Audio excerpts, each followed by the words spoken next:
We are not entitled to much in this world, including the career of our choice. Ooh, sounds like a topic. Hi, I'm Nick, and this is 10 Minutes with Nick, and today I'm going to be talking about entitlement. Now, the title of this episode is purposefully chosen to get people riled up because I enjoy it.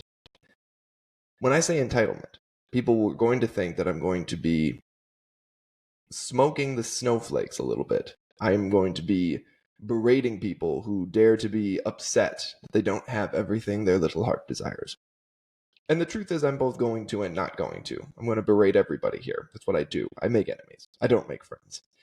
First and foremost, thank you to everybody who listens. There's 14 of you who are subscribers. If you don't listen every episode, that's fine. I talk a lot. But when you do listen, know you do so with my deepest appreciation and thanks. So 10 minutes on entitlement. Why is this topic coming up now? Well, in the context of where we are at the moment, I'm recording this on Wednesday, August 16th, 2023, and we're in the middle of the actors and writers strikes in Hollywood. Now, I've said it before, I'll say it again. I support the strikes. I support the strikes and what they represent. I support the protection of the industry by its workers. I wouldn't necessarily support protection from Congress, but I do support the protection of actors and writers by their respective unions and their use of striking as a negotiation tactic with their major employers. I specifically support it as well because we are being made more and more aware that the interim agreement is, the interim agreement, which is the final agreement just used in the interim. The strike is a little bit confusing, but the terms are fair because the terms have been accepted by other businesses, meaning that the AMPTP, which is the Trade Association Associated, the association that like Disney, ABC, the big studios belong to, and Disney and ABC are the same studio, but Disney, Apple, Warner Brothers, they all belong to that trade association, because a union is a very specific term. They're arguing for trying to get themselves a better deal, which they should. That's the point. A negotiation typically is supposed to get you to a place where the result is the best all around, whether it's the best for one individual or not. So why is this episode talking about entitlement? Well, there's been a lot of chatter about people who are very upset that they have to get another job besides acting. Now, don't get me wrong. A lot of this strike is focused on making sure that the middle class of actors, those actors who have no choice but to be acting for their full-time job in order to meet the demands that are placed upon them, they should be able to make a full-time career out of this. And it takes a little bit to get to that level. But I've seen this pop up in a couple other industries, not just acting and writing, that people are very, very upset that they have a degree that they can't get a job in. What are we promised? Right? What are we actually entitled to when we are born? And that is the question that comes up. And that's the question that's actually been debated continuously here, especially in the last decade plus, as we've gone through a couple bad economies and we've gone through historic inflation. What are we actually entitled to? Depends who you ask.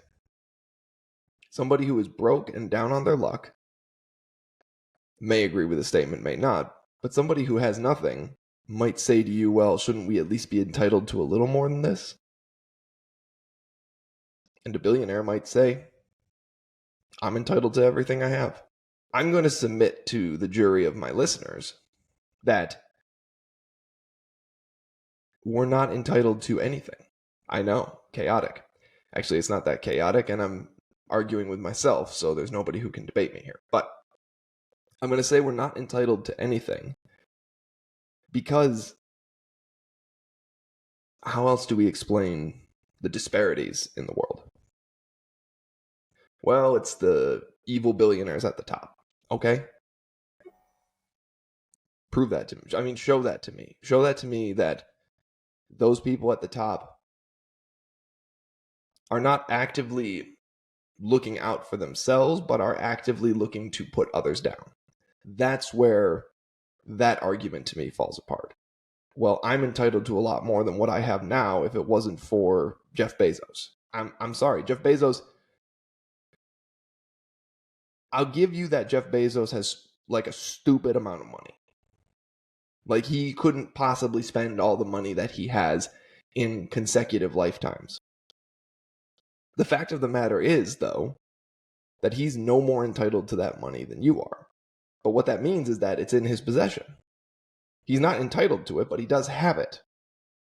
And he got it not from robbing you blind. He got it from providing a service. And you can argue up and down and make all, like, oh, but he forces, he comes up with ways to save costs. That's what every business does. He just has done it more successfully than a lot of businesses. I mean,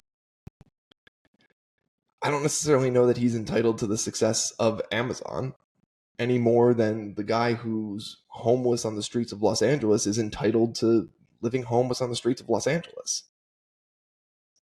A lot of the universe, you can either attribute it to a plan, you can attribute it to dumb luck. But I think the only conclusion that you can come from is that we're not entitled to anything. Why does that apply to the actors and the writers who are currently on strike? Well, I agree with the fact that we need to use the strike as a negotiation tactic. However, if you strike, you've accepted some level of risk that a job that you once had may not be there when you get back. And there's, it's why a lot of the very smart, big time actors are being very cautious when they talk about the strike, because they understand that their jobs aren't going anywhere. Tom Cruise is going to be fine. He's fine right now. He's on a vacation.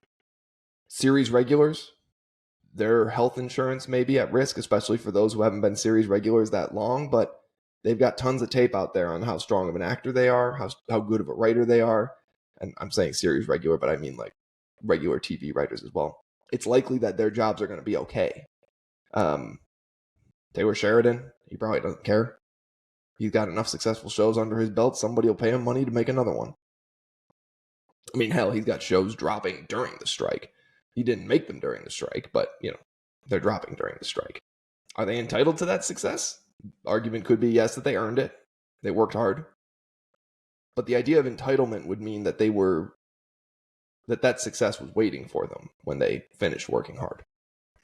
And again, I've brought this story up before. My grandfather on my mother's side, he served in World War II. He was a veteran, worked his tail off, never said no to anybody who needed his help.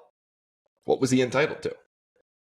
Well, if you looked at where his life ended up, he was entitled to almost nothing. Doesn't seem fair, does it? The answer is it's not fair. The idea of entitlement pulls into it naturally the idea of fairness. And there is no such thing as fair in the world. Because it's just not. So to my actors and writers out there who understandably want to work in the entertainment field, who have a lot of training in the entertainment field, who have a very big passion for the entertainment field, I understand completely. Your passion has nothing to do with what you are entitled to. You could have 17 degrees that state that you are the best actor on the planet, and you may never work a day in acting. It may be a good hobby.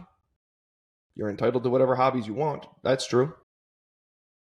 But you are not entitled to choose your source of income. And if you willingly forego putting food on your table in order to continue to live your dream,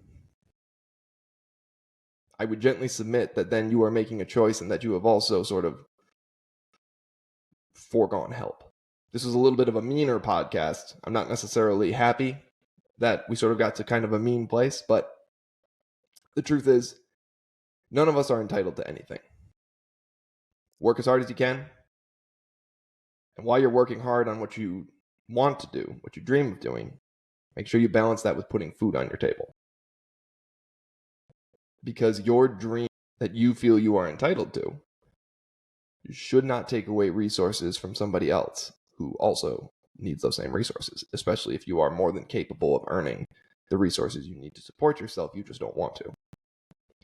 And look, everybody's situation is different. not a doctor. So, listen to me. Don't listen to me. I'm Nick. This was 10 Minutes with Nick. You like what I say, subscribe. You don't like what I say? Well, get your own microphone and argue with me. I'm an out-of-work actor. I got nothing but time.